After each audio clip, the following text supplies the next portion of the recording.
Bienvenidos al GCN Show. Welcome to the GCN Show! We're at Tornado Tuesdays at the Milton Velodrome in Milton, Ontario. Welcome to the GCN Show!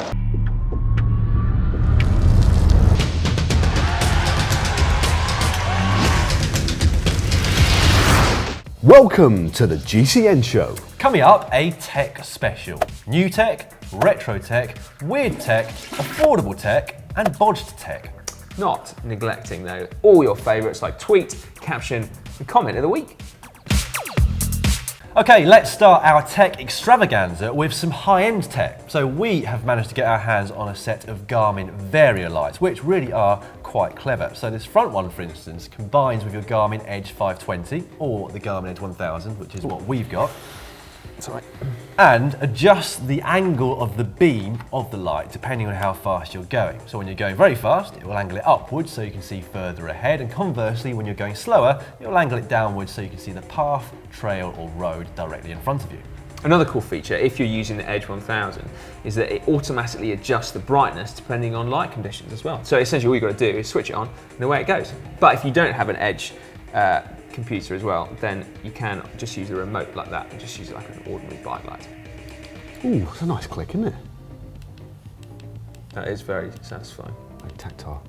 From electronic wizardry to something much simpler, but equally as ingenious. Now, if you've got two sets of wheels, I'm lucky enough to have two sets of wheels, one set is the wider modern rim and a narrower rim for the other set, then you're going to find it increasingly frustrating sometimes to keep adjusting your brakes. And that is when these come into play, and these could be right up your alley.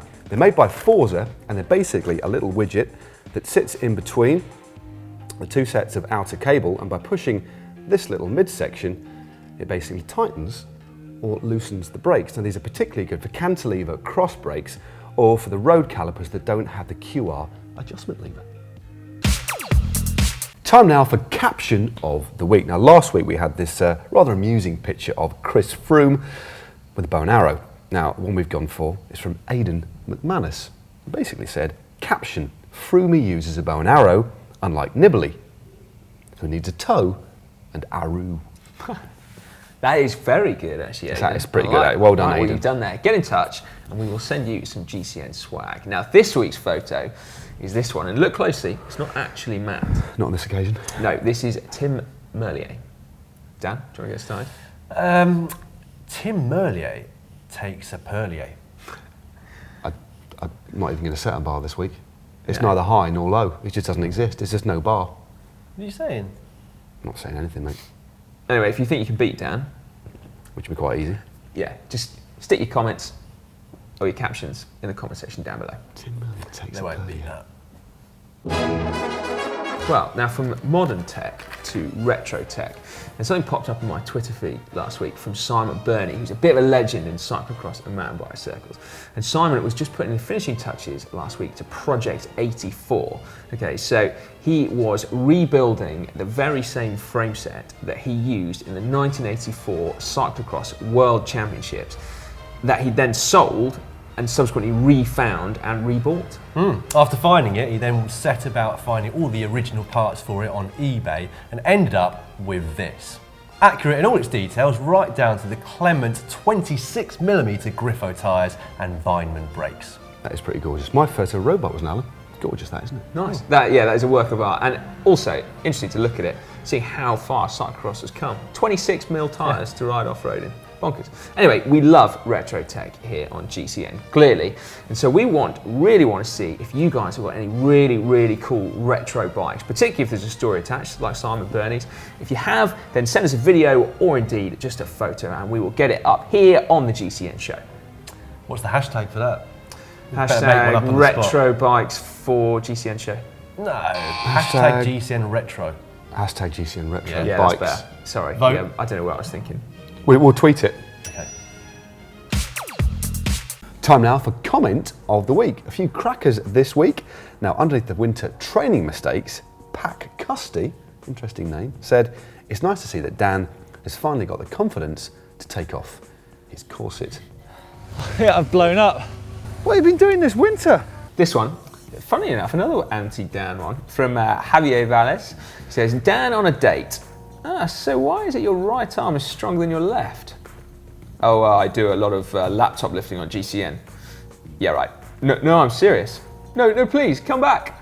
There's a whole story going on there. That's not just a customer. Yeah, that's nice one to have. That was like a play, wasn't it? Yeah, I really bought into that. Bit of a theme as well, going against me for some reason. Right, let's have this one then, which I chose. Underneath the top 5 weirdest bike videos, presented by you, Matt. It was indeed. So, Gordon Moat wrote in and said, nice to see the least weird GCN presenter feature the top 5 weirdest bikes. No, I'm just the least weird. Hang on a minute. Weird? I don't know if I agree with that. That's quite anti-you. Yeah, and me as well. All of them are anti-me. Ice, baby. Do you mean that's embarrassing? We've had modern tech so far, we've looked at retro tech, and now we're going to have a little look at weird tech. Now last week, Domestic tweeted out off the back of our top 5 weirdest bikes video for photos of weird bikes. So quite a few entries, the best of which Dom voted was going to be this one. Now Jan, you win a t-shirt, and it's this beauty. Basically a toilet attached to the front end. Tell you what, that'd be so useful for when you're signing on at races. You know, you're a little bit nervous, but there's a massive queue for the bogs. You could just sit there in the queue, and get straight on your ride, couldn't you? I think that maybe even warming up, you could put it on like a set of rollers. Because it's also like a bodge, isn't it? Or a bog. It is. It's all of the above. No, can I say I just think that's a load of crap. Sorry. Hack of the week now, or bodge tech for this week. Now I'm going to start things off. Simone Margarini has sent in this really nice picture of what looks like a very cool commuter bike. And you look closely and he has fashioned a really nice looking chain guard, having machined the teeth off an outer chainring just on a standard set of Ultegra cranks for a nice one-by drivetrain. That's very cool, isn't it? Those are like some pedals for you, Matt, as well. Anyway, moving on rather swiftly from retro bodge tech to this. Now I think this is definitely a bodge, but looking at it, it's come in from Paul Double at the Paul Double. I was told to send this in at GCN tweet. Foam and electrical tape, but good enough for 21st in the British National TT Circuit Championships. And to be honest, I'm surprised Paul didn't fall asleep halfway through. He's doing the 24-hour time trial champs. Maybe he can give his mates a lift. They can sit on that if he's going to the shops or something. Well, multi-purpose, but not only aero, but good effort. A bit more electrical tape needed, I think. Definitely. Let's finish this segment with a slightly more sophisticated hack sent in to us by Rapport Outdoor. Now, they've made this out front Garmin mount for aero bars. It really does look quite good. Does I think actually, you'll yeah. agree. It's reasonably complicated, so if you'd like to know how to do it, they did tell you, and you can see it in the description next to the photo if you pause this video. It does look very pro, doesn't it? Oh, and don't forget, send us your hacks using the hashtag GCNHack. Instagram, Facebook or Twitter. Dom has chosen 2 tweets from Tinkoff Saxo this week, and his first one, for some reason, he said he thought you would like it. It's Peter Sagan checking the production process of his World Champ kit at Sportful. Dom chose that tweet, did he? Yeah, that was Dom. Well, Not you. happens to the best of us, doesn't it? Well, there's another tweet, another one in relation to Tinkoff Saxo that Dom has chosen. Quite a good one, actually. A very nicely taken photograph, too. At Peter Sagan, this is tweeted by Tinkoff Saxo, at Peter Sagan tries cyclo-football at the Sportful headquarters. Now, we don't know, or it's not been confirmed, if Peter Sagan actually scored that goal against a rather diminutive Paolo Bettini. Tell you what, he has scored an own goal for wearing white shorts. I tend to agree. I mean, I'm a big fan of Pete's, but white shorts, come on. The We're going to debate see continues. way too much Sagan next year, that's all I'm going to say. Cycling shorts now, and news of a company that actually make cycling shorts, amongst other things. Now, British clothing company Vulpine have raised in excess of £1 million via a crowdfunding website, Crowdcube. Now, their initial target was £500,000, and that was reached in just 5 days. Now, the money will be used to expand Vulpine and heighten the awareness, I guess, of the company in the US and Asia. Yeah, well, from one crowdfunding story to another, and this, I sense, might be a little bit less successful. Okay, so the Thames Deckway is a proposed floating bike lane that will sit on the River Thames through the heart of London, giving cyclists the opportunity to ride traffic-free through the centre of the city. Now, that sounds like a cool idea, you might think, but it's a snip at just £600 million. What? Yeah. And do you know Hopefully, that won't sink without a trace. Very good. But I've heard that the Vuelta organisers are pitching to get that to be the prologue for the team time trial at next year's Vuelta as well. 2 terrible jokes. It's like cycling's version of crazy golf. Anyway, one story which caught my eye was on British website road.cc about a new tech startup called Bike ID. Now, in essence, their aim is to create an international database of all bikes, reunite owners with stolen bikes, and ultimately try and curb bike theft altogether, which is a very worthy aim given that 3.5 million bikes are stolen just in Europe each and every year. And certainly is the case in the UK, most of those stolen bikes are then transported abroad to be sold elsewhere. Yeah, you can head over to bike-id.eu to have a little look, but more importantly, you can help reduce bike theft by not purchasing stolen bikes in the first place. But more importantly as well, perhaps, is that you can get prosecuted as well in some countries for that. Yeah, really important point that, I think. Now let's wrap up cycling shorts this week, shall we? With news of people that will be wearing new cycling shorts for 2016. Is that just rider transfers? Essentially, it's transfer news, yeah. Another way of putting now, it, really. Young Latvian rider Tom Skuns will be leaving Hincapie, or swapping Hincapie shorts for Cannondale Pro Cycling shorts for next year. And Pipo Bizzato as well is rumoured very strongly to be going to the southeast. Dimension Data also announced a high-profile signing, this year of course known as MTN Quebecer. Not a rider though, but Rolf Aldag. He comes over from Ethics Quickstep and will be the performance manager. So I guess he will be getting some new casual shorts to wear. He essentially follows Mark Cavendish, with whom he has worked with for some years. Cav would be chuffed. Good move.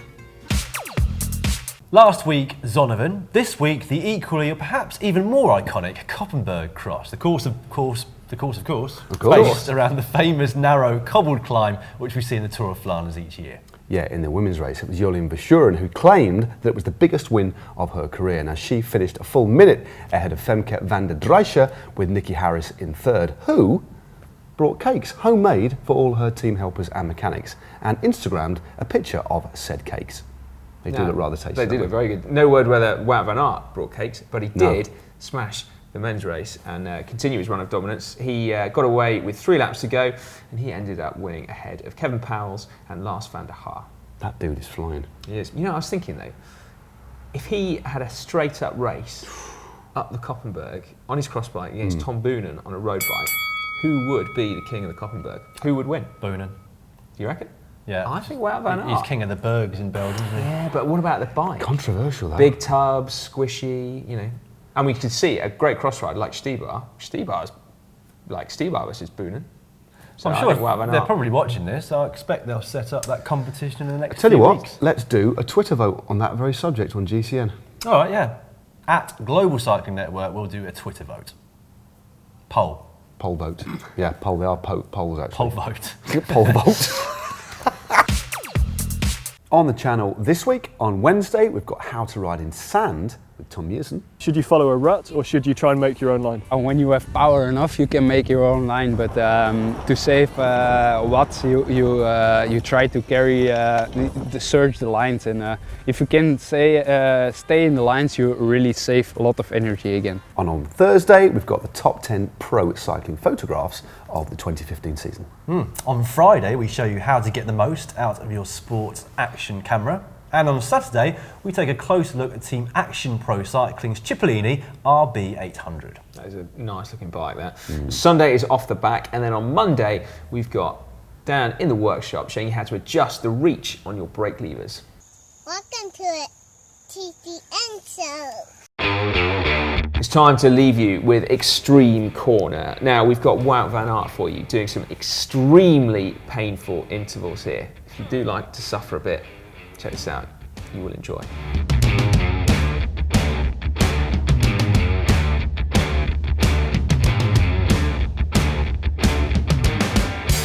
Is that him training for his competition with Tom Boonen? I heard, yeah.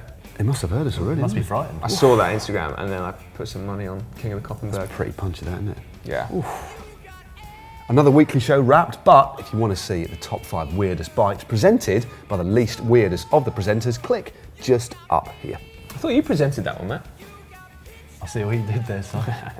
Too clever for your own good you are, mate. Sorry, mate. Sorry. Now, if you want to learn how to tweak your nutrition to improve your recovery from training, then you can click just down there and get to a video about that. Yeah, and if you would like to subscribe to GCN, the Global Cycling Network, it's free. All you've got to do is click on any one of us.